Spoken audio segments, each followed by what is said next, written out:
Veni, Vidi, Selfie.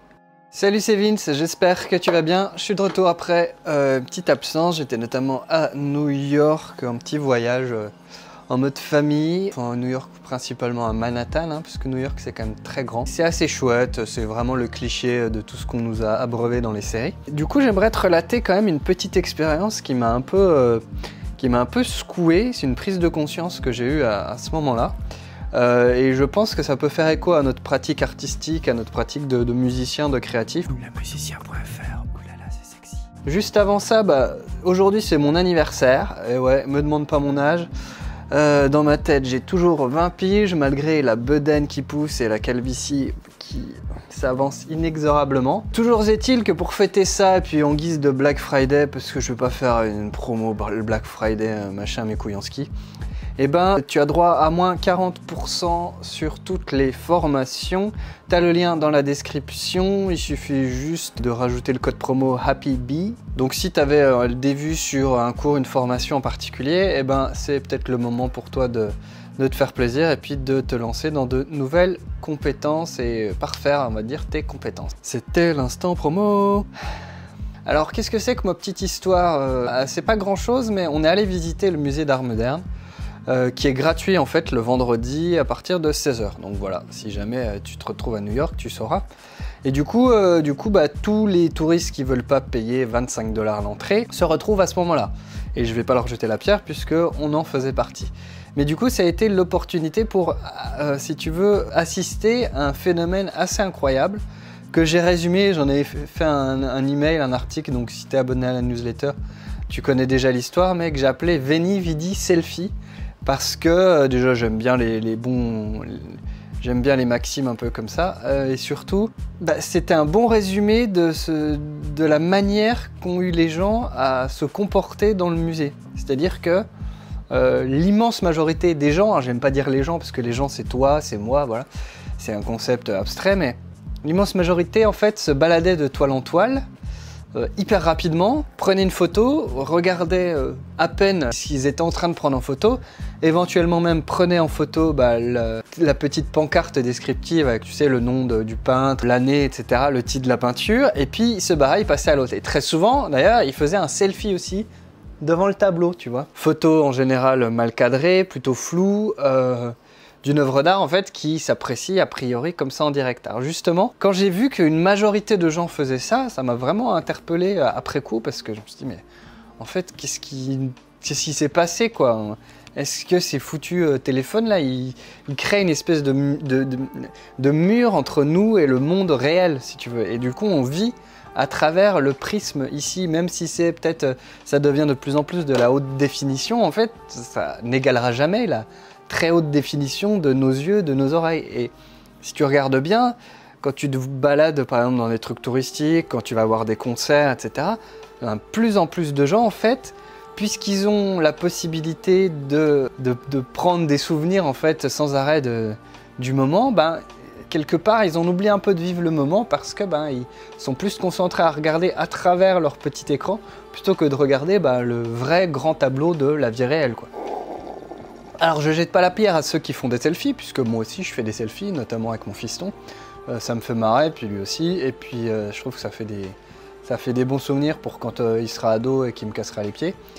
Et inversement, non mais voilà, je vais pas faire le vieux hautain et le mec supérieur, parce que c'est pas ça, c'est plus je cherche à comprendre en fait qu'est-ce qui nous pousse à ça, et surtout nous en tant qu'artistes et en tant que musiciens, que compositeurs, beatmakers, tout ça, home studistes, finalement comment on a envie que les gens vivent notre art, nos musiques, nos chansons. Puisqu'un peintre, si tu veux, alors c'est un abonné, un client qui m'a parlé de ça, c'était Renoir apparemment qui expliquait ça, c'est que le peintre cherche le jouisseur. L'artiste cherche le jouisseur, donc l'artiste... Alors voici les mots d'Auguste Renoir, ce sera mieux que d'improviser. C'est donc l'œil du jouisseur que je veux ouvrir et non celui de l'artiste. Pour produire une œuvre quelconque, deux personnalités sont en présence.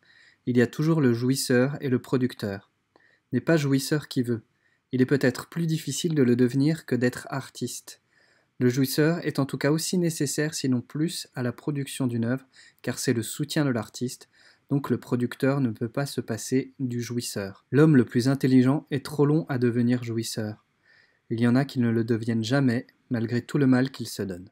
Voilà, c'est comme ça que perso, moi je me suis retrouvé à bloquer, par exemple devant le monochrome bleu, Palais Beaubourg à Musée Pompidou, qui est quand même juste une toile de 1 mètre sur 1, un carré bleu quoi. C'est juste ça. Et moi c'est pas le genre de truc qui a priori m'attire, je suis resté 10 minutes bloqué devant parce que, je sais pas, il y avait un espèce de truc qui je me suis fait engloutir dans un genre de trou noir parce que le bleu là, sur cette toile là, j'avais l'impression de ne l'avoir jamais vu ailleurs. Peut-être que d'ailleurs il n'existe nulle part ailleurs, j'en sais rien. J'imagine que tout le but c'était de trouver la bonne couleur peut-être. J'ai aucun background en peinture, je sais pas dessiner, donc j'ai aucune culture de ça. Du coup, personnellement, moi tel que je déambulais dans le musée, j'avais un peu l'impression d'être un espèce de fantôme, et on était quelques-uns comme ça qui évoluions au ralenti, au milieu d'une espèce de foule de gens qui passaient, qui n'arrêtaient pas de prendre des clichés.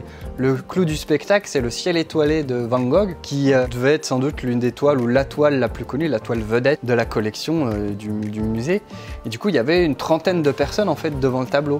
Du coup, en fait, personne ne pouvait accéder au tableau, et tu te retrouvais juste avec plein de gens qui essaient de prendre en photo une toile, sans vraiment l'apercevoir. Moi j'ai aperçu un quart supérieur gauche, je crois, voilà. Et c'est tout, et des gens se mettaient, ils étaient à 1 mètre de la toile, et ils prenaient leur selfie et ils se barraient. En fait mon cerveau ne comprend pas ça, voilà. Et du coup c'est pour ça que ça m'a interpellé. Alors qu'à côté, en face, dans la même pièce, vraiment à 2 mètres de là, t'as des super tableaux de Rousseau, des super tableaux mais superbes de Magritte. Et du coup, la question que je me pose, c'est quand tu vas dans un musée ou quand tu vas dans un spectacle vivant, tout ça, est-ce que tu es là pour tout voir ou est-ce que tu es là pour regarder vraiment quelque chose, vivre une vraie expérience ou juste voilà, picorer quoi. Et c'est la même chose quand on visite, tu vois, ma nana elle est un peu comme ça, elle a besoin de faire la liste des choses à voir dans le guide. Moi j'aime juste flâner en fait. Puis respirer, sentir un peu le truc, me perdre, voilà, avoir des impressions, je sais pas, d'une ville. Alors évidemment, quand tu fais ça, tu passes à côté de plein de trucs qui sont cool à voir quand même, parce qu'il y a des vrais trucs à voir en général quand tu es en mode touriste. Mais pour l'art, je trouve que c'est vraiment quelque chose de tellement personnel. C'est une relation quoi, que tu as, toi, avec une œuvre. Et perso, quand je vais au ciné, je parle pas pendant la séance. Quand je vais regarder un concert, même si je suis avec des amis, le concert, il se passe entre le groupe et moi, tu vois. Éventuellement, je vais glisser, putain, c'est trop bien, ou machin, je vais chercher une bière, tu vois. Au pire des cas. En général, quand je suis sur mon spot, moi, je bouge plus. Puis je vis le concert, quoi, tout seul. Une peinture, c'est pareil. Peut-être qu'ensuite, on peut en parler. Mais quand je vais regarder une peinture, quand je vais écouter une musique, regarder un groupe ou un spectacle, d'autant plus quand c'est un spectacle vivant, j'ai vraiment pas envie de sortir mon téléphone. Je me sens con en fait quand je le fais d'ailleurs. Mais ça c'est peut-être une question de génération, je sais pas. Parce que je le sors quand même des fois juste pour prendre une petite photo pour un pote qui peut pas être là par exemple. Ou juste voilà, en mode dédicace, je pense à toi ou j'en sais rien, tu vois. Ou je te fous la mort. Mais l'art, je trouve que c'est quelque chose, c'est un rapport personnel en fait. C'est pour ça qu'on aime quelque chose que d'autres vont détester et inversement. Et je ne vois surtout pas comment on peut vraiment vivre un moment et expérimenter l'art, l'œuvre d'art, l'œuvre d'un artiste qui va vraiment y mettre beaucoup de temps, beaucoup de sueur, de doute, enfin tout ce dont on parle sur cette chaîne, tout ce que tu vis, ce que je vis, voilà, quand on crée notre musique.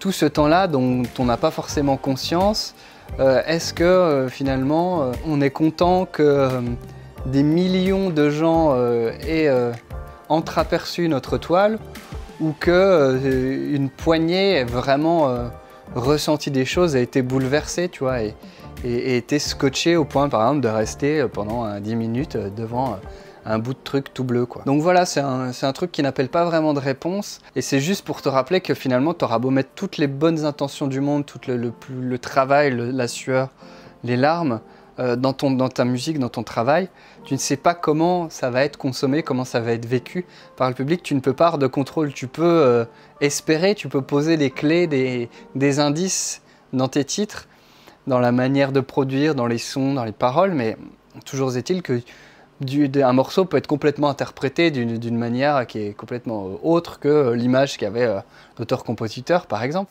Et du coup, je pense que le seul message à retenir dans tout ça, c'est que on fait déjà les choses pour nous, parce qu'elles nous touchent, parce qu'on a besoin de les faire, et ensuite, dans notre rapport au public et dans l'image qu'on a de notre musique et de ce qu'on aimerait en renvoyer, je pense qu'il faut surtout se concentrer sur la petite niche de gens à qui ça plaît vraiment, et la petite partie des gens qui vont vraiment se plonger justement dedans, qui vont venir se perdre dans notre musique parce que bah, notre style les passionne, parce que ce qu'on a à raconter, ça les passionne, ça les touche directement. Et avant de chercher à t'adresser, je pense, aux masses, à une majorité de gens en tout cas, je te dirais plutôt d'essayer de faire de la musique qui te ressemble et qui va ressembler à une petite poignée de gens. Vaut mieux avoir une poignée de fans, de vrais fans, plutôt que de susciter l'indifférence générale. Et d'ailleurs, en marketing, en business, notamment dans la musique maintenant, si tu veux, il y a une quantité de groupes indés qui tournent et qui fonctionnent justement grâce à ça, sur le fait que ils s'adressent à une niche musicale spécifique et ils travaillent dans ce sens-là à, si tu veux, plaire à un petit groupe de personnes, mais des gens vraiment passionnés, des gens vraiment touchés par ce que tu proposes, plutôt que de chercher à plaire à tout le monde et faire la couverture du prochain Paris Match. Voilà pour la petite réflexion, n'hésite pas à me dire en commentaire toi ce que tu en penses, c'est vraiment une question ouverte, il n'y a pas vraiment de solution. Et puis voilà, j'ai plus de micro, donc si jamais aussi tu veux retrouver la promo pour mon anniv, ça se passe dans la description, ça dure vraiment pas longtemps, donc c'est à toi de voir, et puis sinon on se retrouve dans une prochaine vidéo. Je te laisse, fais plein de musique, ciao.